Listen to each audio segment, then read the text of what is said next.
할렐루야. 2021년 4월 7일 수요 중보 예배를 시작하도록 하겠습니다. 우리 찬양 나 무엇과도 주님을 바꾸지 않으리 함께 찬양하도록 하겠습니다. 나 무엇과도 주님을 바꾸지 않으리 다른 어떤 은혜 구하지 않으리 오직 주님만이 내 삶의 도움이시니 주의 얼굴 보기 원합니다. 주님 사랑해요.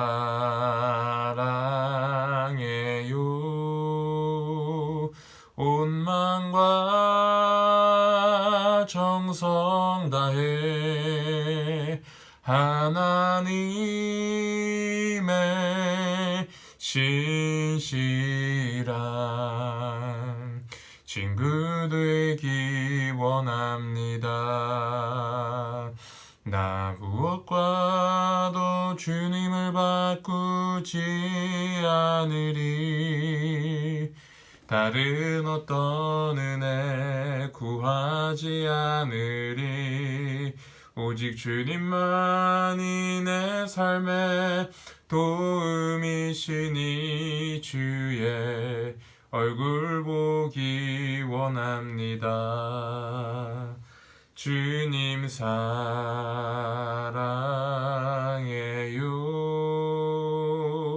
온 마음과 정성 다해 하나님의 신실한 친구 되기 원합니다. 주님 사랑해요.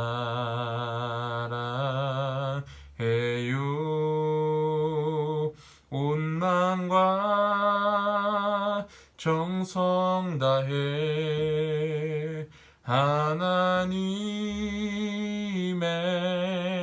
신실한 친구 되기 원합니다.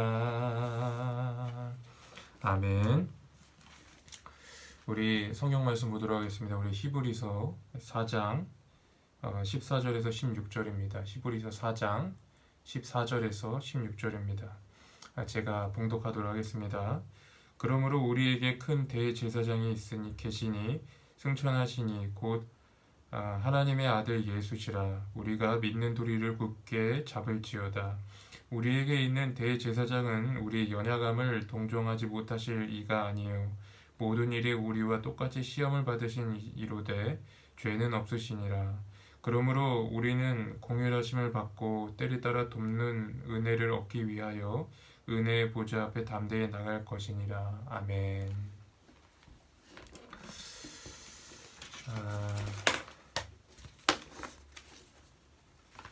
오늘은 하나님의 은혜를 의지하며 살아가십시오 라는 제목으로 여러분과 같이 말씀을 나누도록 하겠습니다. 창세기 이 15장 13절에 보면 하나님께서 그 아브라함에게 그의 자손이 애굽에서 이 고난을 당할 것을 미리 이렇게 알려주시는 그런 장면이 나옵니다. 제가 한번 읽어드릴까요? 여호와께서 아브라함에게 이르시되 너는 반드시 알라.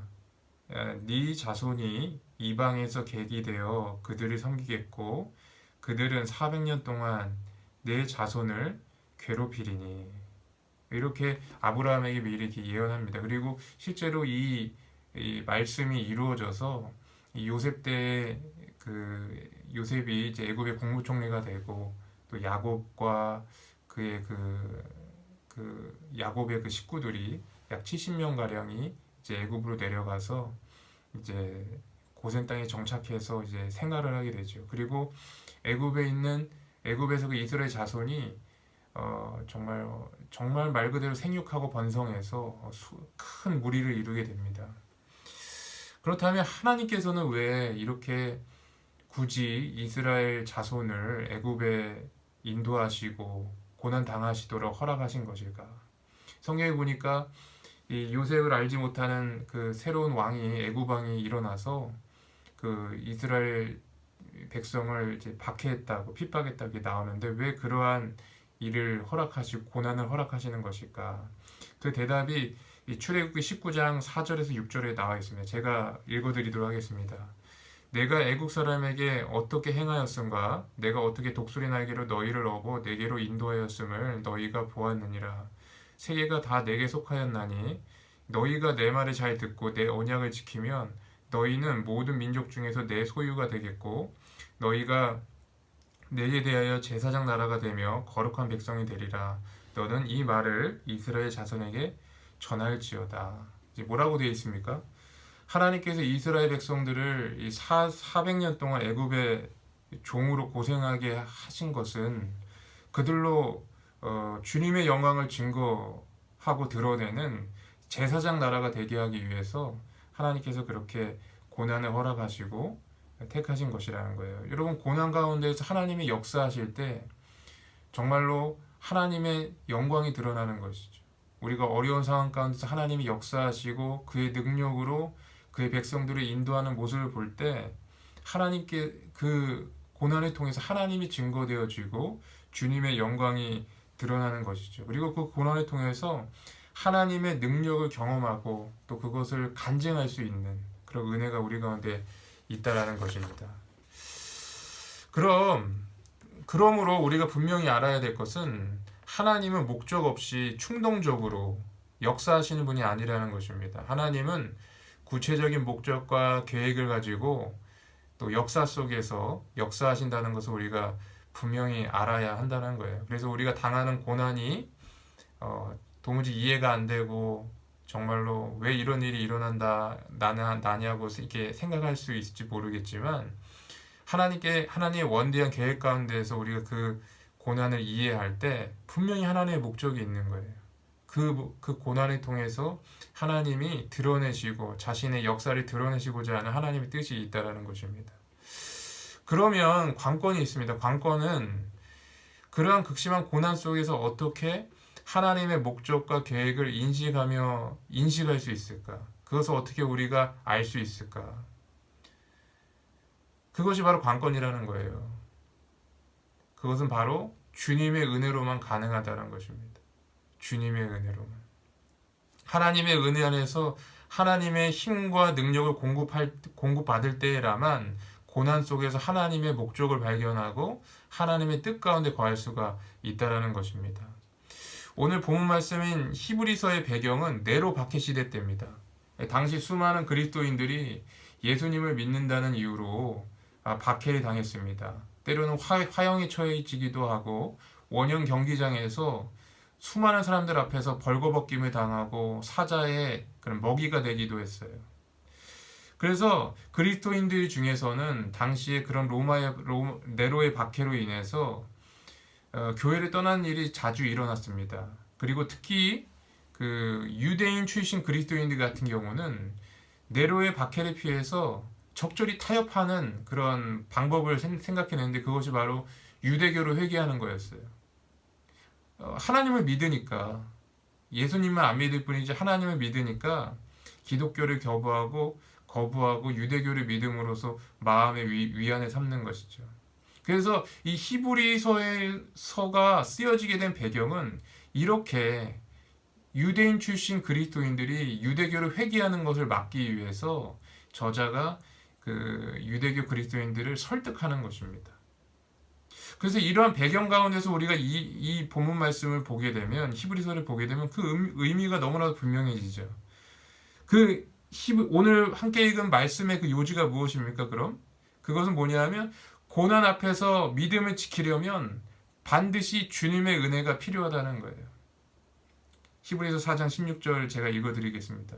그러므로 우리는 긍휼하심을 받고 때를 따라 돕는 은혜를 얻기 위하여 은혜의 보좌 앞에 담대히 나아갈 것이니라. 여기 보면 때를 따라 돕는 은혜라고 되어 있습니다. 즉 매 순간 주님의 은혜에 붙들려야 한다는 거예요. 그래야지 고난 속에서 박해 속에서 믿음을 저버리지 않고 주님의 목적과 뜻을 깨닫고 승리할 수 있다라는 것입니다. 고난이 닥쳐올 때 내 힘과 능력으로는 도무지 안 되는 것이죠. 환난을 이기기 위해서는 때마다 도우시는 주님의 은혜가 필요하다는 것입니다. 그리고 그 주님의 은혜만이 우리를 강건하게 하고 우리를 무서운 고난 가운데에서 승리케 한다라는 것을 여러분 믿으셔야 되는 줄 믿습니다. 오늘 이 시간 이 설교를 들으시는 분들 중에 혹시 정말 힘드신 분이 계시지는 않습니까? 왜 이런 고난이 내게 찾아왔습니까? 하나님 너무 힘듭니다. 이런 마음을 갖고 계시는 분이 분명히 계시리라 저는 믿습니다. 그분에게 제가 여러 권면해 드립니다. 그것은 뭐냐면 때를 따라 돕는 주님의 은혜를 구하시길 간절히 원합니다. 우리의 힘으로 버티는 것에는 한계가 있어요.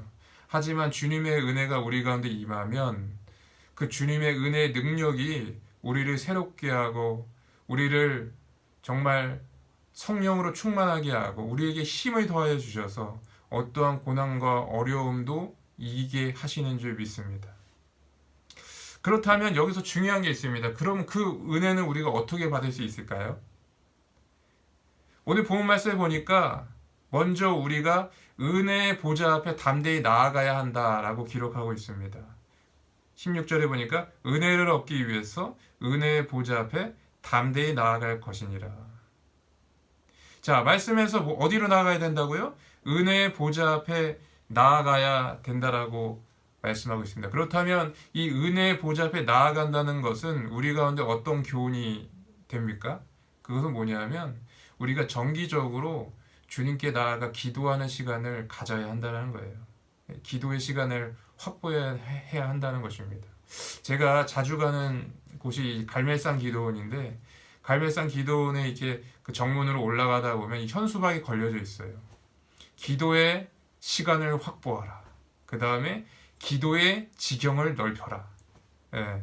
그래서 기도의 시간을 확보하는 게 매우 중요합니다. 왜 그렇습니까? 기도의 시간이야말로 우리가 하나님의 은혜의 보좌 앞에 나아가는 시간이기 때문에 그래요. 은혜의 보좌라고 되어 있어요. 우리가 기도를 함으로 인해서 하나님에 나아감으로 인해서 그 하나님과의 교제 가운데서 받는 그런 은혜가 있다라는 거예요. 그 은혜가 우리를 고난과 환난 속에서 견디게 하고 힘을 더하여 주고 우리를 새롭게 하는 것입니다. 제가 오늘 요새 제가 다시 이제 새벽 예배를 이제 온라인으로 하지 않고 제가 가까운 교회에 가서 합니다. 저희 그 동네에 좀 대형 교회가 있습니다. 안산 동산교회라고 여러분 들어보셨죠? 김인중 목사님이 담임하시다가 이제 은퇴하셨는데 거기에 이제 제가 이제 나가게 되었는데 오늘 일이에요. 오늘 제가 새벽 예배를 드리는데 제 바로 이 옆칸에 그 여자 권사님인지 집사님인지 아마 권사님 같은데 한 분이 너무 기도에 집중하고 몰입해서 하는 거예요. 막 눈물을 흘리면서 막 때로는 방언으로 기도하고 하나님 앞에 간구하고 막 찬양을 하면서 하는데 너무 은혜가 되더라고요. 옆에서 사실 우리가 영적으로 영향을 주잖아요. 우리가 영적으로 좋은 영향도 줄 수도 있고 안 좋은 영향도 줄 수도 있는데 그분은 좋은 영향이었어요, 저한테.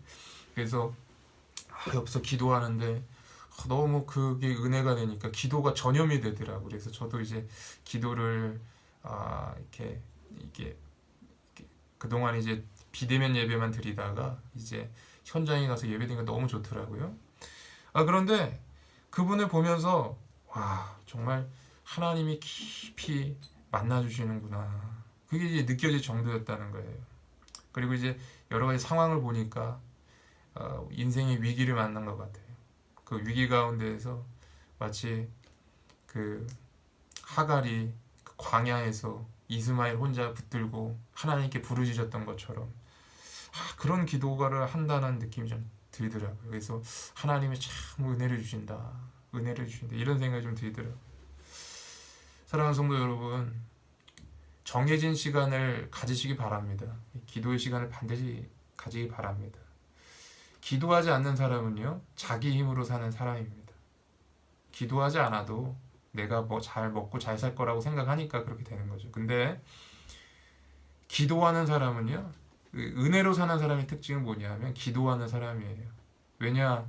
기도를 통해서 우리가 은혜의 보좌에 나아가고, 그 은혜의 보좌에 나아가서 하나님으로부터 오늘 하루 살 힘을 얻고, 환난 속에서 이길 힘을 얻고, 성령의 은혜를 얻고, 그러므로 이겨나가는 거죠.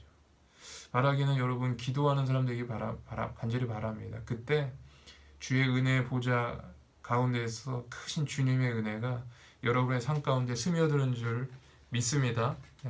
그렇게 하시기 바라요. 그래서 다른 사람 기도 의지하지 말고 여러분 기도 의지하세요. 여러분이 직접 기도하셔서 하나님 만나고 기도 응답 받으시는 저와 여러분 되시기를 주 이름 축복합니다. 또 한 가지, 은혜를 받기 위해서 중요한 또 한 가지가 있습니다. 그것은 바로 예수님과 동행하는 삶을 사는 것입니다. 자, 말씀해 보니까 이렇게 되어 있습니다. 우리 14절을 함께 보도록 하겠습니다. 그러므로 우리에게 큰 대제사장이 계시니 승천하신 이 곧 하나님의 아들 예수니라. 우리가 믿는 도리를 굳게 잡을지어다. 자, 말씀해 보니까 믿는 도리를 굳게 잡을지어다 라고 되어 있어요. 그런데 여러분, 이것은 그 아래 구절인 15절과 함께 이해해야 합니다. 그 15절에는 이렇게 되어 있어요. 우리에게 있는 대제사장은 우리의 연약함을 동정하지 못하시리가 아니요 모든 일에 우리의 똑같이 시험을 받은 이로되 죄는 없으시니라. 자, 여기서 믿음의 도리를 굳게 잡는다는 것은 어떤 의미인가? 그것은 뭐냐면 예수님이 어떤 분인지 예수님의 성품을 깊이 이해하고 그것을 믿음으로 붙들라는 거예요. 즉 한마디로 말하면 예수님과 동행하라는 것입니다. 여러분, 예수님은 저 멀리서 우리를 지켜보시면서 우리가 잘하나 못하나 이렇게 지켜보시는 분이 아닌 것입니다. 예수님은 우리의 연약함을 잘 알고 계셔요. 그리고 우리의 약함과 아픔과 고통과 눈물을 다 동정하시고 이해해 주시고 그것을 함께 해 주시기 원하시는 분이시라는 거예요. 마치 인자하시는 아비처럼, 인자한 부모님처럼 우리가 힘들고 어려울 때 그 부모 마음이 더 아프잖아요. 그런 것처럼 주님께서 여러분의 그런 상황과 처지 가운데에서 여러분과 함께 하시고 여러분의 아픔을 함께 하시고 이해하기 원하시고 그 깊은 긍휼하심으로 여러분을 헤아려 주신다는 것입니다. 그러므로 여러분, 우리가 그분을 매사에 인정하고 믿으시길 바랍니다. 그분이 여러분과 함께 하세요. 그리고 그 매사에 그 주님이 나와 함께 하신 것을 인정하고 고백하며 믿으며 나아갈 때 우리는 어느 순간 주님이 함께 하시는 것을 진짜 느낄 수가 있어요. 영적으로. 성경 말씀에 여호와를 가까이 하라 그러면 너희를 가까이 하시리라 라고 말씀하셨어요. 우리가 하나님을 가까이 할 때에 주님이 우리를 가까이 하시는 거예요. 우리가 주님과 가까이 가려고 할 때에 주님이 느껴지는 거예요. 세상에서 세상의 시선을 두는 것이 아니라 하나님께 집중하고 매사에 하나님을 인정하고 고백하며 나아갈 때 그 주님의 임재가 우리 가운데 누려지고 깨달아지고 그것이 정말 느껴지는 것입니다. 그 사랑이 느껴지는 거예요. 그러니 그러한 임재와 사랑과 은혜가 내가 분명하게 느껴지고 선명하게 인식되어지면 여러분, 우리가 어려운 고난과 환경과 정말 힘든 여건 속에서도 우리가 능히 이겨낼 수가 있다라는 것입니다. 여러분, 선교사 중에 위대한 선교사 중에 리빙스턴이라는 선교사가 있습니다. 무려 56년 동안 아프리카의 복음화를 위해서 헌신하신 분인데 이분이 어느 날 그 대학교에서 강연을 한 적이 있습니다. 1896년에 글래스고 대학 강당에서 이 수많은 학생들 앞에서 자신의 사역에 대해서 보고하고 그 은혜를 나눈 내용이 있어요. 그 강의를 한 적이 있습니다. 그런데 이 리빙스턴 선교사가 강의 말미에 마지막에 강의를 정리하면서 이렇게 결론을 내렸습니다. 그분이 이런 말씀했어요. 전혀 다른 사고와 언어, 문화를 가진 사람들과 긴 세월을 함께하면서 가장 의지했던 말씀, 예수님의 말씀이 있었다는 거예요. 그것이 뭐냐면 내가 이 세상 끝날까지 너와 함께하리라. 이 말씀을 리빙턴 선교사님이 의지했다라는 것입니다. 여러분, 아프리카에 얼마나 어려움이 있었겠어요. 지금이야 뭐 비행기도 발달하고 또 여러 가지 인터넷도 있었겠지만 이때 당시에 1800년 당시에 여러분 아프리카 선교사로 간 겁니다. 그때는 비행기도 없었겠죠. 배 타고 갔겠죠. 그리고 거기 뭐 어떤 병원이 있겠습니까? 뭐 TV가 있겠습니까? 뭐 냉장고가 있겠습니까? 그런데 선교사님이 가셔서 그 혹독한 어려움 속에서 그 환경 속에서 복음을 전했다는 거예요. 근데 그때마다 힘들 때마다 그 다른 문화 가운데 그런 어떤 그런 고통을 당할 때마다 리빙스턴 선교사님은 세상 끝까지 내가 너와 함께 하시겠다는 그 예수님의 말씀을 의지하고 붙들었다는 거예요. 그래서 그분이 아프리카 선교를 그렇게 잘할 수가 있었다라는 것입니다. 여러분, 복음서에 보면 예수님의 제자들이 풍랑을 만난 사건이 나옵니다. 그때 제자들은 풍랑 앞에서 두려워 부들부들 떨었어요. 그렇게 한참을 있다가 제자들이 깨닫게 된 사실이 있습니다. 그건 뭐냐면 자신의 배에 예수님이 함께 타 있다는 것을 깨달았어요. 그래서 주무시고 계시는 예수님을 깨운 거죠. 그랬더니 예수님께서 그 모든 풍랑을 잠잠하게 하시는 거예요. 예수님이 우리와 동행하는 게 이와 같습니다. 우리는 그 사실을 잘 모르죠. 그래서 그 진가를 알지 못해서 예수님에게 기도하지 아니하고 예수님에게 나아가지 않는 거예요. 내 힘으로 풍랑을 어떻게 해보려고 하는 것입니다. 그러나 우리가 예수님을 깨울 때 예수님 일어나 주세요. 도와주세요. 풍랑이 오고 있습니다. 우리가 죽을 지경입니다. 고백할 때 예수님이 그 풍랑을 잔잔하게 하시는 것입니다. 여러분, 마찬가지예요. 여러분, 이제 예수님을 깨우시기 바랍니다. 은혜의 보좌 앞에 나아가시기 바랍니다. 그리고 거기서 받은 은혜로 주님과 동행하시기 바랍니다. 그렇게 할 때 우리가 맞닥뜨린 고난이 어렵게 느껴진다 할지라도 그 은혜가 그 고난을 능히 이기는 줄 믿습니다. 제가 요번에 입원했을 때 앞에 옆에 그 재발 환자가 온 거예요. 재발 환자, 암이 재발해가지고 의사가 와가지고 이게 뭐 CT라든지 이런 검사 결과를 얘기하면서 힘들겠습니다. 이제 더 이상 치료가 어렵겠습니다. 막 이런 얘기를 옆에서 하는 거예요. 그러니까 옆에 그 환자분이 뭐 그냥 아무 말도 않고 계시더라고.